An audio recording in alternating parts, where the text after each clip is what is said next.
Hello, আসসালামু আলাইকুম। আপনারা কেমন আছেন? আশা করি ভালো আছেন। কথাই এটা না, ওরে বাবা রে বাবা, পেটটা ব্যথা করতেছে কেমন জানি, বুঝলাম না।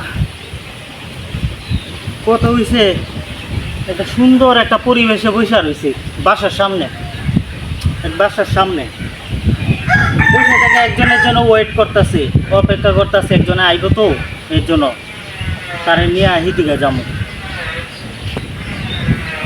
এখন দুই তিন দিনের বৃষ্টিতে দেখেন খেতে জমি জমাতে দেন পানি উঠে গেছে। পানি বেশি না, হালকা অল্প পানি। আরও 2-3 দিন যদি বৃষ্টি হয় তাহলে মোটামুটি আরও বাড়বে পানি। আর ওইদিকে এই গাছপালাটা সেইদিকে মনে করেন আমাদের গ্রামের একটা খাল আছে, চিকন সরু খাল। খালটা মনে করেন ঘুরে গেছে, একদম সমান সমান অবস্থা। আর এর মধ্যে যদি বৃষ্টি হয়, আমাদের গ্রামের রাস্তা আবার মাটির। এই মাটির রাস্তা মনে করেন যাতায়াত করতে মানে পা দিয়ে যে চলাফেরা করবো এই অবস্থাটাও খায় না, অবস্থা খারাপ। মানে কেউ যে নিয়ে যাবো বা একটা ব্যাগ যে টাইনা নিয়ে যাবো এটার ক্ষমতা থাকে না, নিজের নিয়েই তো যাওয়া যায় না, এই অবস্থা। এখন এটা কয়ে লাভ নাই, এই যে ছাউনিটা বয়ে রয়েছে, খুবই বাতাস, খুব ভালো লাগতেছে। গ্রামের বাড়িতে আইছি, খুব ভালো লাগতেছে।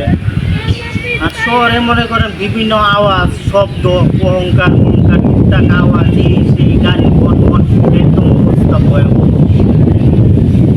অবস্থা ভয়াবহ। আর এই যে গ্রামে কত সুন্দর দেখছেন, এই যে ছাগলগুলো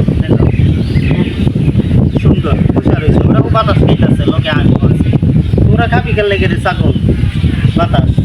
আমিও খাই, ওর সাথে একটু বাচ্চা হই নাকি, এই অবস্থা। আমাদের গ্রাম, এটা জন্মভূমি। গরম প্রচুর গরম। এই মনে করেন এই জায়গায় আইসি, মনটা শীতল হয়ে গেছে, ঠান্ডা লাগতেছে বাতাসে, এত ভালো লাগতেছে। যাই হোক, এই যে কথা কওয়ার মতো আর কিছু নাই।